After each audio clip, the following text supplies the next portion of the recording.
com alegria em Deus, no Pai, no Filho e no Espírito Santo. Damos início ao nosso encontro semanal de conexão bíblica, mais uma vez, na presença de Deus, em nome de Jesus. E para dar início da maneira melhor, nos colocamos na presença dele, em nome do Pai, do Filho e do Espírito Santo, e oramos, na fé em Jesus Cristo, que o Espírito Santo possa conduzir cada palavra, cada momento da nossa reunião de hoje, dentro destes assuntos que temos tratado. Senhor, que possa fluir essa palavra e tocar os corações e, ao mesmo tempo, Senhor, passar de uma maneira suave através de quem está falando, para que não haja interferência, para que tudo seja conforme Jesus Cristo, que é o Verbo verdadeiro. E que todos possamos fartarmos-nos, ó Deus, daquele pão vivo que desceu do céu, que é o próprio Jesus. Entregando estes momentos em tuas mãos, ó Pai, louvamos o nome do Pai, do Filho e do Espírito Santo. Amém.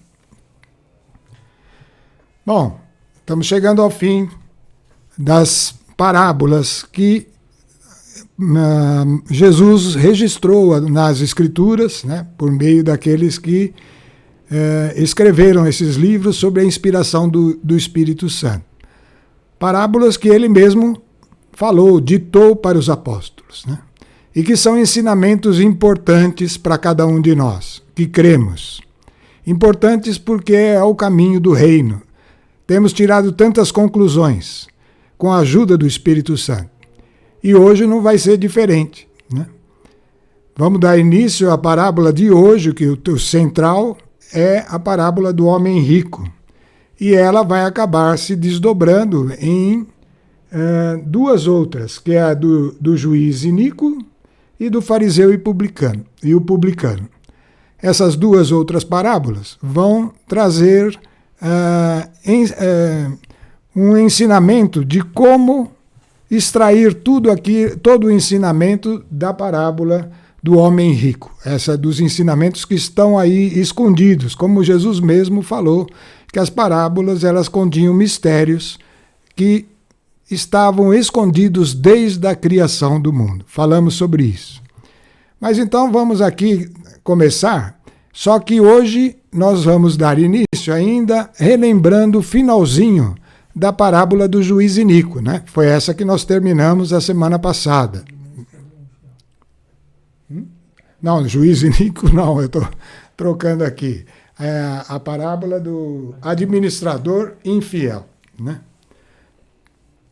E eu quis fazer isso porque o final dela é um assunto bastante importante para o nosso tempo, né? E eu vou começar lendo, então. Nós já passamos por esses textos, né?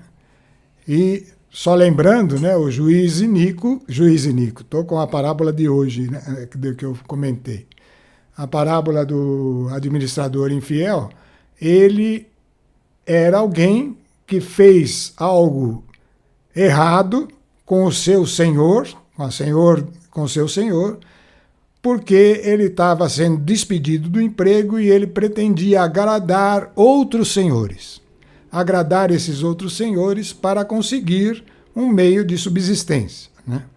E isso é algo que chamou a atenção e que Jesus colocou como algo que deve ser bem entendido pelos que pretendem trilhar o caminho de seguir Jesus. Eles vão ter que deixar coisas em favor de buscar algo maior, né? Uma nova vida, uma nova condição de vida. Mais ou menos, é lógico, de uma maneira muito mais humana e mais deste mundo, era o que estava acontecendo com aquele administrador. Ele ia ter que mudar a vida dele. E é justamente o que acontece com o cristão. Ele tem que mudar a vida dele. E para fazer isso, ele vai ter que mudar de senhor, né? E nós vimos que o Senhor que deveria ser abandonado, que é representado pela riqueza, ele é a riqueza injusta, a riqueza deste mundo. Esse é o Senhor, e que deveria ser, então, deixado de lado em favor de um outro Senhor, que era o próprio Deus, né? E aí, no final da parábola, nós vamos ler esse texto aí, que é Lucas capítulo 16, que é o capítulo da parábola, do versículo 9 em diante. Eu vos digo, é Jesus falando, fazei-vos amigo com a riqueza injusta, para que no dia em que ela vos faltar, eles vos recebam nos tabernáculos eternos. Por quê? Porque aquele que é fiel nas coisas pequenas será também fiel nas coisas grandes. E quem é injusto nas coisas pequenas, sê-lo-á também nas grandes. Se, pois, não tiverdes sido fiéis nas riquezas injustas, quem vos confiará as verdadeiras? E se não fostes fiéis no alheio, quem vos dará o que é vosso? Então Jesus está levantando uma questão aí, né?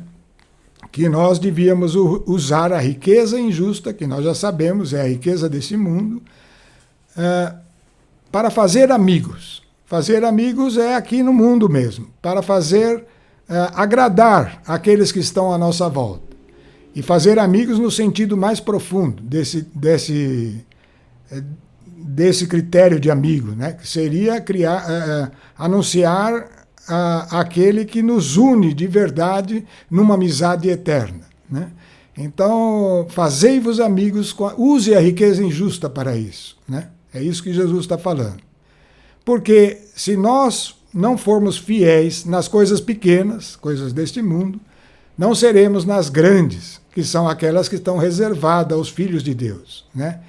Mas, se ao contrário formos injustos nas coisas deste mundo, em relação ao Senhor certo, que é Deus, então seremos também injustos nas grandes, não seremos aptos para receber as coisas grandes, nem as riquezas verdadeiras, né? Que são aquelas que são muito maiores do que a riqueza deste mundo. Bom, então, nesse aspecto, a parábola trata de valores, nós falamos bem claro isso, de valores, né? E esses valores têm paralelos, valores pequenos e grandes, né? A conclusão da parábola, ela trata de um destes valores, especialmente, né? É um caso especial, colocado na parábola, que é o matrimônio.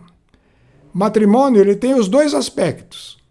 O aspecto como coisa pequena e como coisa grande, né? Porque a própria Bíblia é um matrimônio, né? A própria Bíblia é. E é o maior deles, né?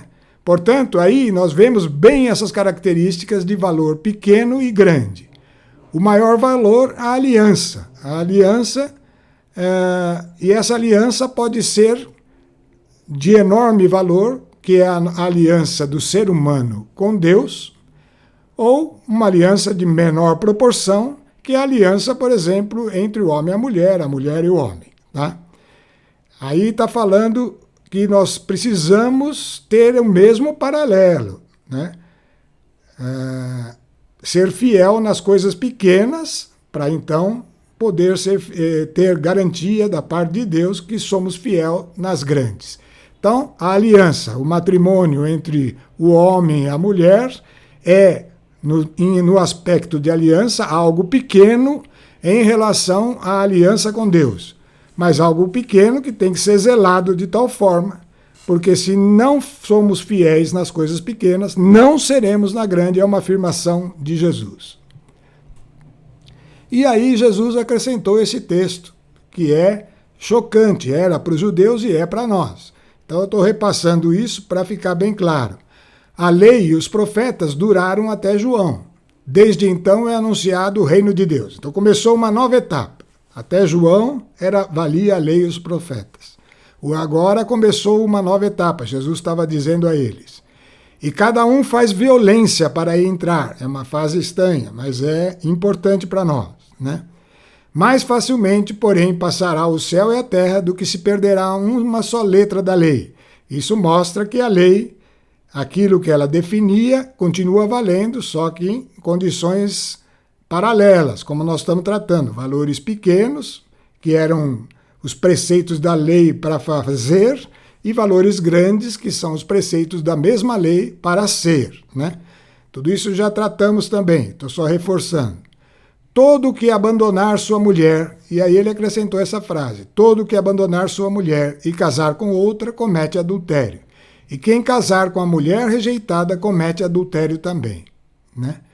Isso é uma frase que parecia fora do contexto. Até o rodapé da Bíblia registra isso, deve estar fora, né?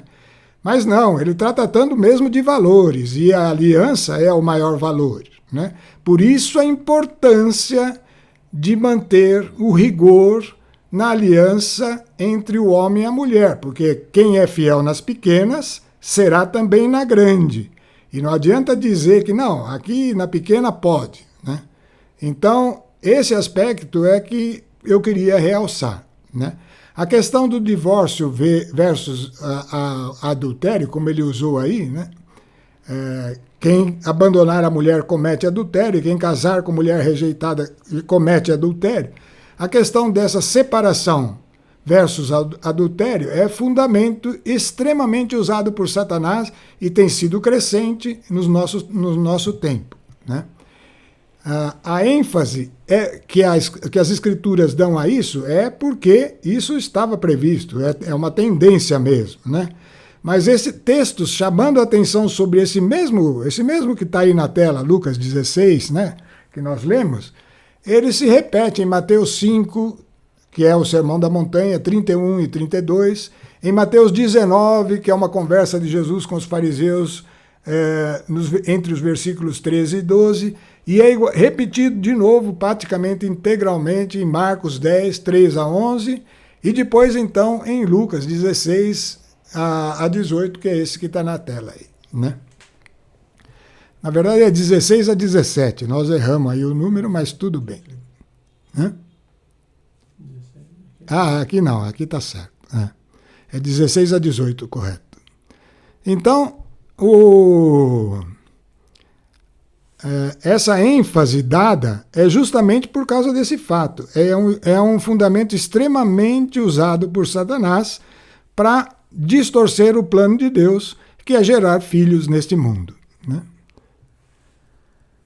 E o texto lá do Mateus 19, ele está aí na tela, vamos ler rapidamente, né, para não perder muito tempo. Os fariseus vieram perguntar-lhe para pô-lo à prova. É permitido a um homem rejeitar sua mulher por um motivo qualquer?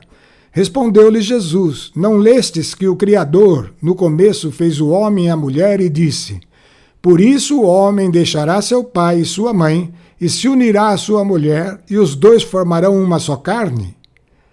Assim já não são dois, olha o que está afirmando a palavra de Deus, mas uma só carne. Portanto, não separe o homem o que Deus uniu. Essa frase, pessoal, é extremamente pesada e também dá uma visão muito grande do modo de ser de Deus. Aquilo que Deus falou não muda, não pode mudar. Se mudasse, então Deus não é Deus, né? Porque haveria, com certeza, uma correção, né? O que Deus falou né? Mas a pergunta dos fariseus, o que os fariseus fazem na sequência é bem interessante para nós entendermos isso. Disseram-lhes eles, por que então Moisés ordenou dar documento de divórcio à mulher ou ao rejeitá-la? Então veja só, na lei que vinha de Deus estava permitido isso. Então qual será essa razão? E Jesus respondeu-lhes, é por causa, está aí em vermelho na tela, você guarda bem isso, por causa da dureza de vosso coração, que Moisés havia tolerado o repúdio das mulheres. Mas no começo não foi assim. Vamos olhar bem, guarda isso que é importante. No começo, Deus havia dito, o homem deixará seu pai e sua mãe, se unirá à sua mulher, os dois formarão uma só carne. Portanto, já não são dois. Isso é o plano inicial de Deus. O que será que aconteceu entre este plano inicial e a nova condição que levou Deus a, na lei, permitir o divórcio? O que aconteceu? uma mudança no coração daquele que havia sido criado para ser filho de Deus. Essa era a proposta, né? E qual era essa mudança? Foi o dia em que Adão aceitou a palavra de Satanás em lugar da palavra de Deus. E ao fazer isso, ele morreu no espírito. Lembra? O coração é o homem que é o órgão que representa o espírito. E o espírito do homem foi atingido por um propósito de Satanás. A palavra dele passou a valer, né? Portanto, a partir daí, o relacionamento entre um homem e uma mulher passou a ser um relacionamento sujeito a crise, sujeito a intolerâncias mútuas e a situações que não davam mais equilíbrio. Mas ainda assim, a lei previa essa correção aí de se separarem, né, para evitar o conflito. Por quê? Por causa que o coração do homem é assim mesmo e continua nascendo assim, né? Então a Moisés havia tolerado o repúdio das mulheres. Mas aquilo que Deus disse no início, que Deus, quando criou tudo, viu que era muito bom, aquilo é que vale. E vale para aqueles que renascem com um novo coração e estão em Cristo. Então, para o cristão, mudou agora de novo. Agora vale o que era no princípio. E então, essa parte é um instrumento importante que Satanás vem deteriorando ao longo do tempo para que os cristãos caiam nesse engano e aí ofendam a vontade de Deus. Estão entendendo? É por isso que eu queria repassar a isso. A violência, que diz ali, cada um faz violência para entrar, porque Jesus começou uma nova fase, a violência é justamente remover o coração de pedra e colocar o coração de carne, que é um processo de reconhecer as nossas intenções erradas, que as intenções e os propósitos são do coração, são do espírito, e levar isso para Deus, para que Ele remova isso e então torne o nosso coração maleável a ponto das uniões serem estáveis. Isso vale para a mulher, vale para o homem, tá? E, portanto, acabou a razão para existir o divórcio. Mas pensa bem em que ponto nós estamos, como serão as gerações futuras em relação a esta questão. Como tem acontecido de desvirtuar-se tanto esse fundamento que estava lá no princípio e que é ponto importante. Deus está colocando como isso é algo que tem que ser valorizado, porque senão você não vai valorizar aquela aliança maior que é do próprio homem ou mulher com Deus, tá? Então, é algo para refletir, que nós precisamos pensar com relação aos nossos filhos, nossos netos, e trazer essa consciência. Alguém pode estar horrorizado aí, porque está ouvindo essa palavra e já se divorciou. Mas tudo bem, tudo que você fez antes de tomar consciência, antes de reconhecer o erro, tudo isso fica lavado pelo sangue de Cristo se você se arrepender de verdade.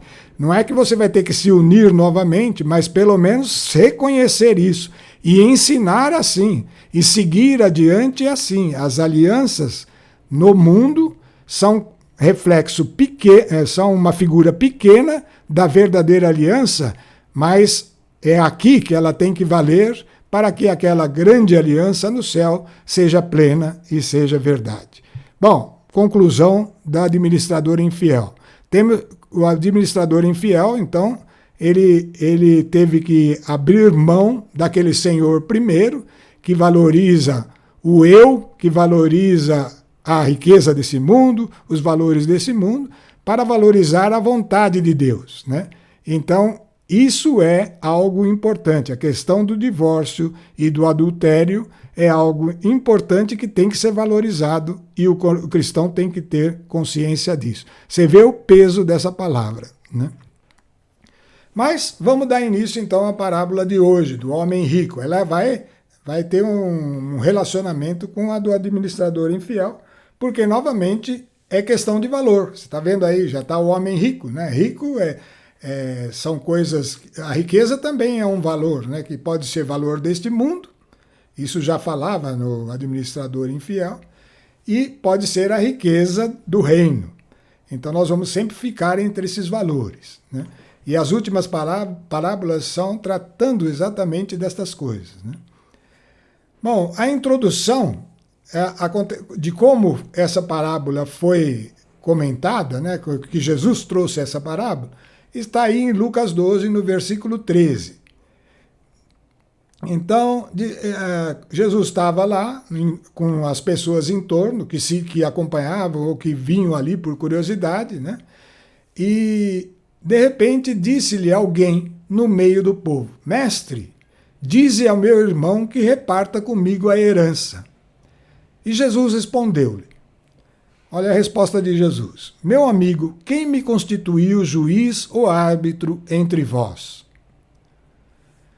Bom, aí nós vemos na introdução, entendendo esse começo da parábola, é um fato que aconteceu realmente, né? E estava em foco o conflito pela herança. E a resposta de Jesus é: meu amigo, quem me constituiu juiz ou árbitro entre vós? Vamos pensar um pouquinho sobre isso. Jesus é árbitro de fato, mas não entre os homens, entre um homem e outro, né? E sim entre Deus e os homens. Porque Jesus mesmo disse: ninguém vem ao Pai se não for por mim. Ele é esse intermediário. Ele é esse que, lembra da parábola que nós tratamos de colocar a mão no ombro nosso, que foi no livro de Jó, não era parábola, era o livro de Jó. Colocar a mão, Jó clamou isso, que não tem quem põe a mão no meu ombro e no ombro de Deus, né? Então, esse que põe a mão no ombro do homem e no ombro de Deus que é o árbitro, fica entre Deus e os homens, mas não entre o homem e o homem. Entre o homem e o homem, nós é que devemos lidar com isso. Mas vamos continuar, essa foi o começo, né? Aí Jesus vai, então, aí nós vamos confirmar essa passagem de que como que Jesus se constituiu o árbitro entre nós e Deus, como ele passou a ter condições de estar junto de nós. É lógico que ele faz isso por meio do Espírito Santo, mas ele está em cada um que se converte e ao mesmo tempo está unido ao Pai. O Espírito Santo é este veículo, certo? Então, vamos entender como que isso aconteceu. Está lá na carta aos Hebreus e o autor explica bem, né? Ele começa aqui, assim, está falando de Jesus. Aquele para quem e por quem todas as coisas existem, desejando conduzir à glória numerosos filhos, essa era a vontade do Pai, façamos a nossa imagem e semelhança, gerar filhos, né, neste mundo, desejando conduzir à glória numerosos filhos, deliberou elevar à perfeição pelo sofrimento o autor da salvação deles, para que santificador e santificados formem um só todo. Olha só, aquele que veio para santificar e aqueles que serão santificados devem formar um só. E isso ia requerer o sofrimento da parte daquele que faria esse intermédio. E foi por isso que Jesus não hesita em chamar-nos de irmãos, ou seja, de chamá-los de irmãos, né? Dizendo: anunciarei teu nome aos meus irmãos, e no meio da assembleia cantarei os teus louvores. Isso são profecias que estavam nos Salmos, né? E outra vez, quanto a mim, ponho a minha confiança, ponho nele, em Deus, a minha confiança. Eis-me aqui, eu e os filhos que Deus me deu, que está lá em Isaías.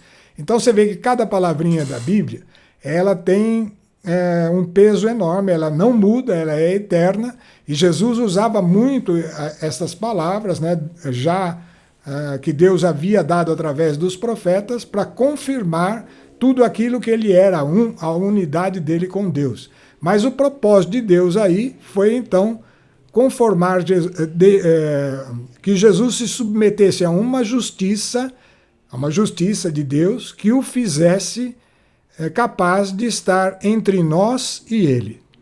E vamos vendo que isso vai ficando mais claro à medida que a carta aos Hebreus vai explicando. Porquanto os filhos participam da mesma natureza e da mesma carne e do sangue. Um filho tem a mesma natureza do pai, na origem, né? A mesma carne vem do pai e da mãe, e o mesmo sangue. Também ele participou, assim, Jesus também foi necessário que ele participasse, a fim de destruir pela morte, e ele pela sua morte destruiu, aquele que tinha o império da morte, isto é, o demônio, né? E libertar aqueles que por medo da morte estavam toda a vida sujeitos a uma verdadeira escravidão. Então essa liberdade, essa capacidade de... tá certo que é uma violência, né? Nós vamos ter que aprender, porque o escravo que é acostumado a ser escravo tem uma tremenda dificuldade de ser livre, mas esse processo acontece em Cristo. Ele tem condições de libertar aqueles que, por medo da morte, ficamos aqui cheios de ansiedades, de temores e de coisas que nos prendem, que nos escravizam, né? Veio em socorro não dos anjos, mas sim da raça de Abraão, que foi ali que começou todo o processo. Então, em Hebreus 17 vai dizer, 2, versículo 17, vai dizer, por isso convinha que ele se tornasse em tudo semelhante aos seus irmãos, para ser um pontífice compassivo e fiel no serviço de Deus, capaz de expiar o pecado do povo. De fato, por ter ele mesmo suportado tribulações, está em condições de vir em auxílio dos que são atribulados. Então você vê que Jesus, ele foi revestido, a justiça de Deus requer que ele se faça igualzinho a nós para estar entre nós e Deus, né? E fazer esse processo. Isso ele faz. Agora, entre nós, entre cada um de nós como homens, entre homem e homem, aí nós temos que seguir os ensinamentos dele. E qual é o conselho que Jesus dá? Então nós vamos ver, está lá na continuação desse texto. Antes de entrar na parábola, Jesus estava dizendo, aquele homem que falou, fala para o meu irmão para que ele dividir comigo a parte da herança, né? E Jesus tinha alegado que isso é uma questão entre os homens, né? Disse então ao povo, guardai-vos, é Jesus falando, escrupulosamente de toda avareza. E ele põe escrupulosamente, nós vamos ver que essa palavra ela demonstra em todos os detalhes, né? Lá no profundo. Guardai-vos escrupulosamente de toda avareza, porque a vida de um homem, ainda que esteja na abundância, que é o que o homem pensa que a riqueza traz, não depende de suas riquezas. Ele está afirmando, né? E aí, então, Hebreus 13 vai confirmar isso. É um texto que eu acrescentei aí das Escrituras, né? Hebreus 13, versículo 5, é uma confirmação disso que Jesus disse. E lá em Hebreus o autor está dizendo, viveis sem avareza, contentai-vos com o que tendes, pois Deus mesmo disse, não te deixarei nem desampararei. Por isso é que podemos dizer com confiança, o Senhor é meu socorro, nada tenho a temer, que me poderá fazer o homem? Então você vê que aí, nesse texto, já dá uma grande segurança para a pessoa abrir mão do direito, né? As disputas de herança são terríveis, né, quando acontecem. E cada um está no seu direito. Então, mas um quer pegar a melhor parte, outro não. Ou um acha que essa é melhor que aquela é melhor que esse, vira uma dureza. O conselho de Jesus é, não, guardai-vos disso, né? Aí lembra do juiz Inico? Ali a conclusão é aquela, fazei amigos com essa riqueza. Então, abre mão, né? E aí vai falar, você pode viver sem avareza, pode viver, porque Deus não vai te desamparar, não te deixarei, nem te desampararei. Por isso é que podemos dizer com confiança, o Senhor é meu socorro, nada tenho a temer. E aí você faz isso com alegria, e não em disputa, em conflito, você abre mão, né? Porque não precisamos, nós temos algo muito maior, né? Então aí, com base nisso que Jesus havia dito, né, ó, guardai-vos escrupulosamente de toda avareza, é que ele conta essa parábola, que é a parábola do homem rico. Então começa no capítulo 12, versículo 16. Propôs-lhe esta parábola. Havia um homem rico cujos campos produziam muito. Ele refletia consigo: que farei, porque não tenho onde recolher a minha colheita? Disse então ele: farei o seguinte: derrubarei meus celeiros, construirei maiores, neles recolherei toda a minha colheita e os meus bens. E direi à minha alma: ó minha alma, tens muitos bens em depósito para muitíssimos anos. Portanto, descansa, come, bebe e regala-te. Esse era o sentimento dentro dele, né?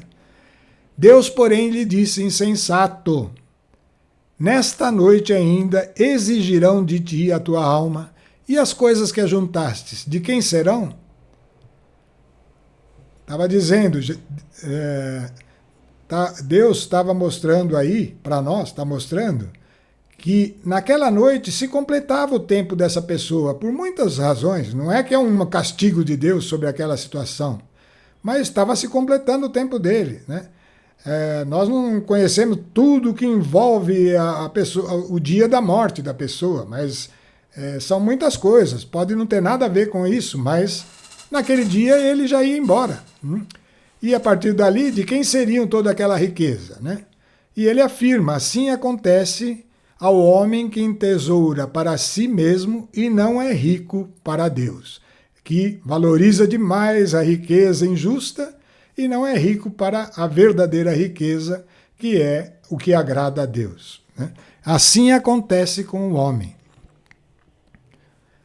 Portanto, qual é a lição que essa parábola está nos trazendo? É que tem valores diferentes envolvidos, né? A riqueza do mundo e abrir mão da riqueza do mundo. A mesma coisa da parábola do administrador infiel, né? Entre a paz com as pessoas e o conflito com as pessoas, escolher a paz. Essa é a orientação que Jesus deu. E confirma aquilo que estava escrito, né, na outra parábola, que o administrador usou de astúcia, fez amigos com a riqueza injusta, né? E aqui é assim que você faz amigos. Ó, tá lá num conflito, o outro está numa disputa, para ele é essencial aquilo, você vai ficar criando obstáculos. Abre mão. Ao abrir mão, você está fazendo um amigo e abrindo mão da riqueza, que é a riqueza injusta. Portanto, é igualzinho o que se esperava do administrador infiel da riqueza do mundo. Porque o administrador fiel à riqueza do mundo não abre mão, briga até o fim para conseguir o seu direito, né? Então ele prefere o conflito. O administrador infiel à riqueza do mundo abre mão e ganha com isso a paz entre aqueles que estão em volta e a paz interior com Deus, né? Esse exemplo é bem marcante aí, dado, né, pelo apóstolo Paulo na orientação à igreja dos Coríntios. Olha o que ele dizia. Porque havia brigas desse tipo, e há até hoje, nas pessoas que estão na igreja, né? E ele falava assim: um irmão, porque se tornou irmão em Cristo, na medida que nasceu de novo, né, nasceu de Cristo, um irmão litiga com outro irmão, e isso diante de infiéis. Vai até para juízes do mundo, né? Discutia o caso da herança ou o caso de uma competição qualquer, né? Na verdade, já é um mal para vós o fato de terdes processos um contra os outros. E aí ele fala a frase: por que não preferis sofrer a injustiça? Injustiça do mundo, né? Por que não preferis ser espoliados, perder as coisas daqui em favor do que importa, né? Não, ao contrário, vós é que fazeis injustiça, vós é que espoliais, e isso entre irmãos. E aí ele fala a frase: acaso não sabeis que os injustos não hão de possuir o reino de Deus? Então, aí a mesma coisa, aquele que não é justo do ponto de vista de Deus nas coisas pequenas, não será na grande e, portanto, não é capaz de possuir o reino. Por isso, a necessidade de ofender aquilo que é riqueza injusta, abrir mão dela. E ofender não é pegar do outro para passar para alguém, é pegar a riqueza que justamente do ponto de vista do mundo seria sua e abrir mão dela em favor do outro para fazer amigos, para receber em troca a paz em lugar do conflito, né? Então esse é o ensinamento da parábola, né? E a regra de fidelidade nas coisas pequenas e grandes continua valendo. Temos que ser fiel nas coisas pequenas para receber as grandes, né? Ela é muito abrangente, essa regra. Por isso foi usada a expressão escrupulosamente. Eu estou pondo aí porque é o seguinte: tem muitos momentos em que nós ficamos nessa situação entre a paz e o conflito. E precisamos aprender a escolher a paz, tá? Precisamos aprender a escolher a paz. Por quê? Porque é aí que a gente mostra o que realmente é valor para nós. Se é as coisas deste mundo, os valores deste mundo, ou os novos valores do cristão, aqueles que vêm através do conhecer a vontade de Deus, né? Para a gente saber como nas coisas, em diversas vezes, porque a gente pegou um exemplo de uma herança com valores talvez maiores, mas isso acontece no dia a dia, nas pequenas coisas, quando tem uma pequena competição, né? E você, se você for esperto, como se espera daquele que quer ofender a riqueza desse mundo e trabalhar com ela para conseguir o que agrada ao novo Senhor, que é Deus, o que se espera é que você seja capaz de desprezar essa riqueza, né? E você tem que ver quais sinais apontam para o fato de que você não está realizando isso, porque isso tem que ficar caracterizado, senão você não muda, né? E nós vamos ver como que muda aí de uma maneira muito clara no final dessa parábola, né? Sinais de tendências de irmos para o conflito em nosso interior são claros. É quando a gente se irrita, a ira, quando a gente fica indignado, a indignação, quando a gente fica com raiva e começa a falar mal do outro, né? Ou quando a gente fica descontente com a situação. Então tem que ver se essa ira, a indignação, essa maledicência, quando está lá, é um sinal. Preciso analisar. O que eu estou valorizando? Tá vendo? Isso é uma maneira. É até um alerta, é algo que acende a luz. E se você for esperto, se você estiver atento, fazendo aquilo que Jesus falou, vigiai, né? Para que possamos reconhecer quando está entrando em nós algo que desagrada a Deus. Você vai, em todo instante de ira, de indignação, de maledicência, de descontentamento, perceber que está acesa a luz vermelha. Você tem que tomar cuidado. Qual é o remédio? Abrir mão dos valores do mundo em favor dos valores do reino. E isso, então, é que nos leva a essa nova condição de vida que é crescente, tá? Ela começa nessas coisas pequeninhas e vai crescendo para as grandes, né? E cada vez mais a gente vai aprender a viver a paz verdadeira e desprezar essas competições, né? Que nos leva a inimizades e um monte de condenação mútua.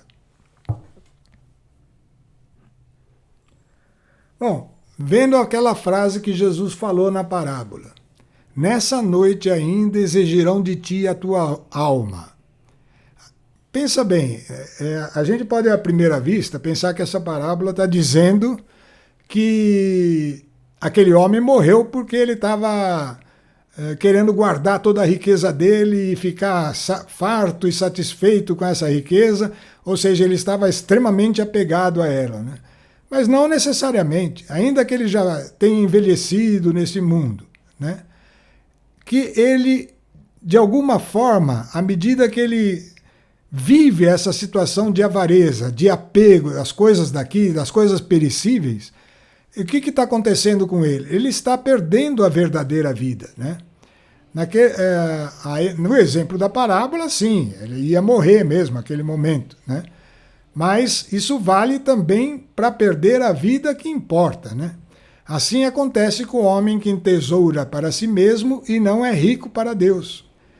Esse homem, não importa quanto tempo ele viveu nesse mundo, ainda que ele tenha envelhecido, ele não entesourando para Deus, ou seja, ele não sendo rico para Deus, ele está perdendo a vida dele. Por quê? Porque nós não estamos falando da vida nesse mundo aqui, estamos já apontando para a vida eterna, né? Por quê? Aí vem a explicação na sequência. A riqueza do mundo acumulada gera o quê? Descanso, satisfação, regalias. Só que tudo isso está restrito aos limites do nosso corpo. O nosso corpo é limitado, pessoal. Ele vai durar um tempo. Logo adiante, com o tempo, com o passar dos anos, vem a deterioração, o esmorecimento e, no final, a morte. Não tem jeito, tá? Então, aquilo que a riqueza do mundo dá é muito temporário, né? Vai acabar. É temporário e o pior, vai acabar. Não tem saída para isso, para aqueles que estão só cuidando das coisas que são perecíveis. E a riqueza do mundo é perecível, né? Então isso é algo que vai acontecer. Mas o que seria então o homem que é rico? O que acontece então com aquele que valoriza as coisas de Deus? Ele tem uma renovação interior. Ele vai vivendo essa renovação interior. Até quando? De modo crescente, sem limite. O limite, na verdade, é a eternidade. Portanto, não tem limite, né? Mas isso acontece com o cristão? O cristão é assim? Bom, deveria ser, né? Vamos ler aí o que Paulo falou em 2 Coríntios, capítulo 4, 16. É por isso que não desfalecemos. Paulo agora está falando dele mesmo, que ele está falando que ele não desfalece. Ainda que exteriormente, ele já estava ficando velho, ainda que exteriormente se desconjunte nosso homem exterior, ainda que ele vai se desconjuntando, ou seja, vai envelhecendo, o nosso interior renova-se dia a dia. E renova-se a cada dia. Então, essa renovação interior, que está aí na tela, que é o importante, que acontece com aquele que é rico para Deus e, portanto, está disposto a desprezar a riqueza injusta, em favor do que agrada a Deus. O que acontece com essa renovação interior, ela é algo que, ainda que o nosso corpo vá chegando ao seu limite, ainda que o nosso corpo vai se deteriorando completamente, o interior se renova dia a dia. E a nossa presente tribulação, que seria perder esse envelopamento que nós temos aqui, né, ele ir deteriorando, momentânea e ligeira, nos proporciona um peso eterno de glória incomensurável, né? Por isso que eu disse que é uma renovação que é crescente e não tem limite, porque o limite é próprio Deus, né? Porque não miramos as coisas que se veem, mas sim as que não se veem. Então tá vendo? Se ficar olhando para essas coisas, só vai cuidar delas. E vai ficar preocupadíssimo com o corpo, porque você vai começar a ver que ele vai perder todas as suas capacidades e vai tender a se enfraquecer completamente, né? Mas a gente não fica olhando para isso, mas sim para aquilo que não se vê, pois as coisas que se veem são temporais e as que não se veem são eternas. Você está vendo que a renovação interior é algo que tem limite e que só vai se completar lá na eternidade e, portanto, ela não para nesse mundo. Segue adiante. Não acaba. Não tem fim. Então, essa é a grande vantagem daquele que é rico para Deus. Temos que usar tudo que nós temos aqui para atender aos requisitos de Deus e não aos requisitos daquilo que é pregado no mundo, daquilo que é anunciado no mundo. Você vai viver nesse mundo? Vai, mas vai saber lidar com essas coisas de uma nova forma, olhando para elas sem o apego, sem avareza, né? Sem querer aquilo e não poder viver sem aquilo. Estas coisas têm que ficar bem clara para a gente.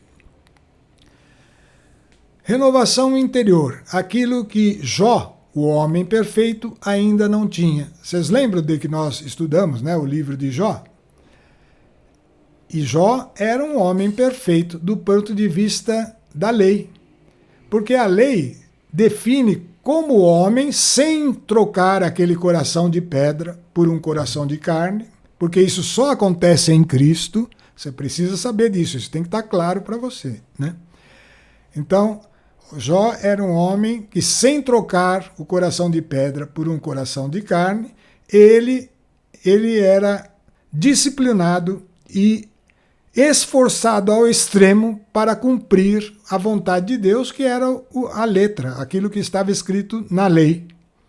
Perfeitamente, ele cumpria perfeitamente, né? Mas aquilo que a lei garantia para ele, quando foi retirado dele, ele questionou, ele falou, não pode ser, eu tenho direito a essas coisas, tá? E ele estava certo, porque ele estava vivendo aquela aliança, e Jesus ainda não tinha vindo. Mas Deus fez aquilo para que nós entendêssemos isso, que nós aprendemos, né? Jó era um homem perfeito do ponto de vista humano, do fazer, do realizar com o esforço do homem. Mas no dia em que, por causa da sua fidelidade à lei, ele foi trazido à presença de Deus e pôde ver Deus, nesse dia ele aprendeu a ver aquilo que não se vê. E o que ele fez? Ele pegou e reconheceu que ele precisava em tudo de arrepender-se. Por quê? Porque ele fazia certo, mas não é como ser certo. E para ser certo, precisaria de um novo caminho, né? Aprendendo a ver as coisas que não se vê. Como que a gente faz isso? Bom, tomar a palavra de Deus como alimento diário. Eu insisto nisso, pessoal. Isso é uma coisa pessoal. Você tem que fazer isso e é importante. É o que dá sentido para nós dizermos que estamos seguindo Jesus. Eu não posso viver só de ouvir. Eu preciso eu mesmo me alimentar. Jesus falou, eu sou o pão que caiu do céu, o verdadeiro pão que dá a vida. Então, essa palavra tem que ser o alimento diário. Por quê? Porque se você crê em Jesus, você recebe o Espírito Santo, e essa palavra é espírito e vida. Sozinha, ela não é vida, mas tendo o Espírito, ela se torna vida. E com a ajuda do Espírito Santo, nós vamos aprendendo a ver Deus. A palavra revela Deus. A palavra é o verbo e Jesus disse, eu sou o verbo. Jesus é o verbo e ele veio revelar o Pai. E é ali que a gente aprende a ver Deus. Esta atitude é um processo crescente que nos leva a 2 passos importantíssimos, que nós vamos ver na sequência, tá? Mas eu quero insistir bastante aí, porque o cristão precisa saber que o propósito dele, eu já falei isso, mas eu que gostaria de deixar enfatizado, é aprender pelas Escrituras a conhecer Deus. Jesus falou claramente, eu vim revelar o Pai, e ele é o verbo, e Jesus não está aqui, ele deixou a palavra. Ele deixou o Espírito Santo, o Espírito mais a palavra é que gera vida. E essa vida a gente consegue se a gente der atenção ao verbo, se der atenção com a ajuda do Espírito. É algo que precisa estar ali no nosso dia a dia. Precisamos buscar resposta, precisamos comparar com o modo que nós somos, precisamos ver as coisas, os valores novos, e porque nós somos totalmente... Nós temos toda a influência sobre isso, a nossa vontade é que vai definir o que o Espírito pode realizar em nós ou não. Nós somos determinantes de que esse processo se cumpra em nós. E nós não saberemos como agir, qual a atitude, se antes não conhecermos a palavra de Deus e não conhecermos esse modo de ser de Deus, né? Conhecer a Deus é um processo crescente que nos leva aos dois passos que nós vamos tratar aqui no nosso encerramento de hoje. Tá? Os dois ficam muito claros em duas parábolas que vêm na sequência da parábola que nós estamos apresentando hoje. Né? Quais são? Primeiro, a parábola do juiz iníquo. É uma parábola que está aí em Lucas também, né? Nós estávamos naquela do capítulo 16, né? Agora a do juiz iníquo está no capítulo 18. Propôs-lhe Jesus uma parábola para mostrar que é necessário orar sempre, sem jamais deixar de fazê-lo. Havia em certa cidade um juiz que não temia a Deus, nem respeitava pessoa alguma. Na mesma cidade vivia também uma viúva que vinha com frequência à sua presença para dizer-lhe: faze-me justiça contra o meu adversário. Então o juiz era injusto e a viúva vinha pedir justiça para esse juiz, porque estava acontecendo algo injusto com ela, alguém estava prejudicando ela de uma maneira injusta e ela ia para o juiz, que podia resolver esse problema. Né? Então, nessa cidade acontecia isso. Só que aquele juiz, pessoal, não temia a Deus e não respeitava pessoa alguma. Né? Então, ela ia lá e insistia com ele. Ele, porém, por muito tempo não quis dar ouvidos para a mulher. Mas ela insistia tanto que por fim ele refletiu: eu não temo a Deus, nem respeito os homens. Todavia, porque esta viúva me importuna, far-lhe-ei justiça. Senão ela não cessará de me molestar.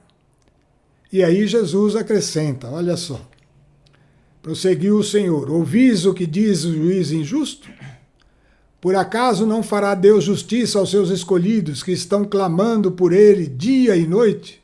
Porventura tardará a socorrê-los? Digo-vos que em breve lhes fará justiça. Mas quando vier o Filho do Homem, acaso achará fé sobre a terra? Bom, temos aqui conclusões importantes para nós. Né? Essa parábola trata de iniquidade. Iniquidade é tudo aquilo que não agrada a Deus. Tá? Tudo aquilo que não é valor de Deus.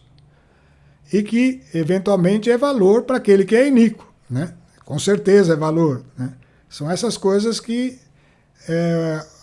o mundo valoriza demais, mas que ofendem a Deus. Tá? Então, a iniquidade é algo que precisa ser tratado. Né? E aquele juiz era iníquo. Como que aquela viúva venceu esse problema do juiz iníquo? Insistindo. Ela não cessava de molestar. Né? Então, nós temos um meio de vencer a iniquidade, e agora você começa a ver como a palavra de Deus funciona. Esse exemplo, na verdade, tem que ser trazido para dentro de nós. Vamos dizer que a nossa alma seja essa viúva, ela ainda não está unida a Cristo, né? Essa viúva aí. Ou tem aspectos nelas que não estão unidos. Até a pessoa já é convertida, mas tem aspectos que ainda ela não está unida a Cristo. Então a nossa alma tem que começar a detectar esses aspectos e levar isso à oração, para que essa iniquidade seja removida. Mas isso vai ter que ser um processo de perseverança, de insistência. Né? Ela foi lá e insistia. O juiz injusto, na verdade, é algo dentro de nós, um valor dentro de nós, que precisa ser detectado e depois, então, ser fustigado, insistir até que ele caia fora, até que ele seja removido. O outro aspecto, esse é o primeiro passo. Eu tenho que detectar a iniquidade dentro de mim, que é tudo que desagrada a Deus, e então fazer algo com isso para que ela possa desistir, sair, deixar de existir dentro de nós. Né? Se nós usarmos o que Jesus instruiu aí, por acaso não fará Deus justiça aos seus escolhidos? Então, se nós, a nossa alma, reconhecer a iniquidade e for até Deus, então Deus fará com que essa iniquidade que está dentro de nós seja removida e aí então nós saímos dali justificados. Mas como que isso acontece? Como que eu levo isso para Deus? Então é o segundo passo. O primeiro passo é o reconhecer a iniquidade. Tá? O segundo passo é a parábola do fariseu e do publicano. Nós vamos ver que tem dois tipos de oração. Uma que não tem nenhum sentido para Deus e outra que permite a pessoa sair dali justificada, vencer a iniquidade. Lucas, no capítulo 18, versículo 9, então, continua, é a parábola que vem na sequência. Jesus lhes disse esta parábola a respeito de alguns que se vangloriavam de que fossem justos e desprezavam os outros. Subiram 2 homens ao templo para orar. Então Jesus começou a contar essa parábola. Um era fariseu, o outro publicano. Fariseu é uma pessoa que conhecia bem a lei e que procurava fazer as coisas da lei corretamente. O outro não, era um homem normal. O fariseu, em pé, orava no seu interior desta forma: graças te dou, ó Deus, que não sou como os demais homens, ladrões, injustos, adúlteros, nem como o publicano que está ali. Jejuo 2 vezes por semana, pago o dízimo de todos os meus lucros. E então orava assim. O publicano, porém, mantendo-se à distância, não ousava sequer levantar os olhos ao céu, mas batia no peito dizendo: ó Deus, tem piedade de mim, que sou um pecador. Ele reconhecia o pecado. Digo-vos, este voltou para casa justificado e não o outro. Pois todo o que se exaltar será humilhado, e quem se humilhar será exaltado. Lembra, há mais alegria no céu por um só pecador que se arrependa do que por 99 justos, ou por muitos justos que não necessitam de arrependimento. A nossa oração é que faz a diferença. Lembra, a subida para o monte de Deus, ela tem tem um passo, é um degrau, que tem numa parte reconhecer o erro e na pisada arrepender-se do erro. Né? Assim que você vai subindo, você reconhece o erro e se arrepende do erro. E aí você subiu um degrau. Né? Reconhecer o erro é o que a viúva tinha. Ela sabia que existia injustiça e ficava procurando pedir a justiça para o juiz iníquo. Mas nós temos o juiz que pode fazer com que a justiça se cumpra em nós. Mas nós temos que ir para ele como o publicano aqui.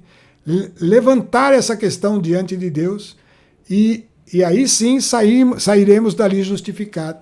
Porque não adianta o cristão que pensa assim: não, eu vou na igreja, eu procuro ser honesto, eu faço as coisas direitinho, mas não está interessado em olhar para dentro de si mesmo, em se comparar com Jesus, em reconhecer as iniquidades dentro de si.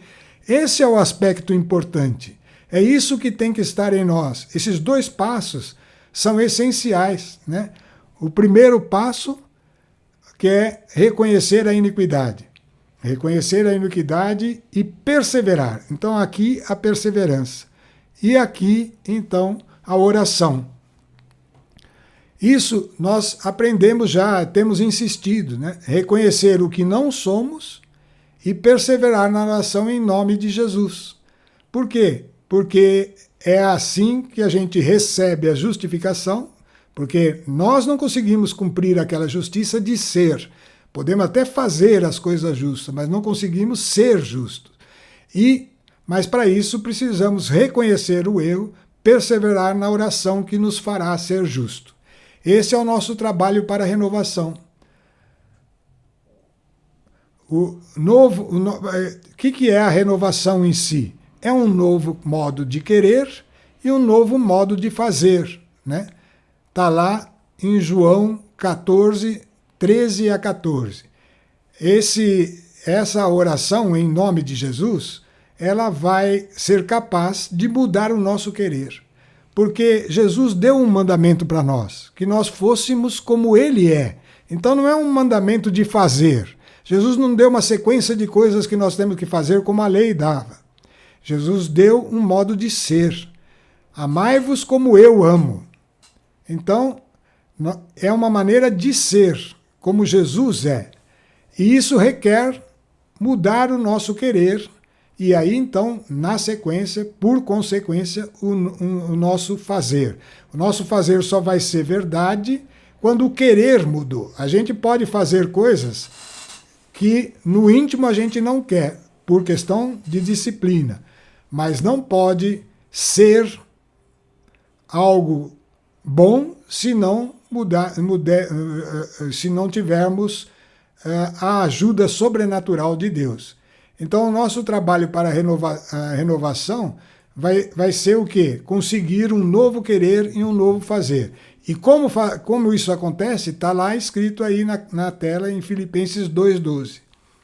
Assim, meus caríssimos, vós que sempre fostes obedientes, trabalhai na vossa salvação com temor e tremor, não só quando eu estava entre vós, mas muito mais agora na minha ausência, porque é Deus quem, segundo o seu beneplácito, realiza em vós o querer e o executar. Está vendo aí um novo querer e uma maneira de fazer agora coerente com o novo querer, que é o novo fazer. Então é Deus que realiza.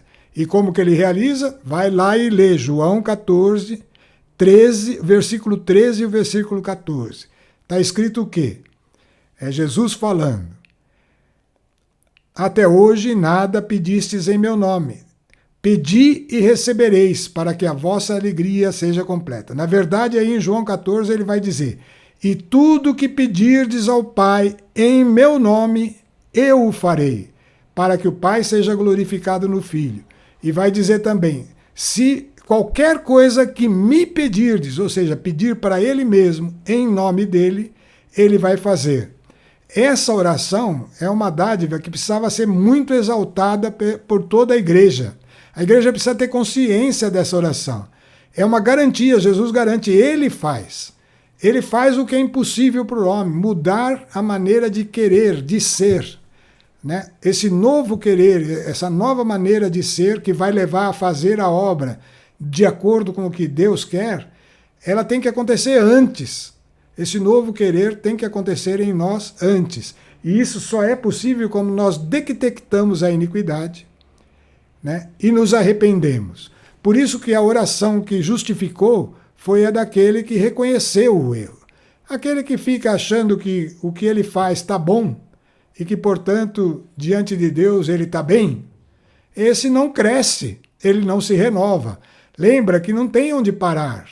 Não dá para eu dizer, ó, já cheguei e já está bom. Jesus falou, aquele que segue o Filho do Homem não tem onde reclinar a cabeça. Ele vai continuamente perseverar em mudança interior, detectando esses aspectos, na medida que ele vai vendo Deus, conhecendo Deus, e depois, então, orando na força de Jesus, no nome dele, para ser como Jesus é. Porque esse é o teu mandamento, esse é o meu mandamento, esse é o mandamento de Jesus para cada um de nós.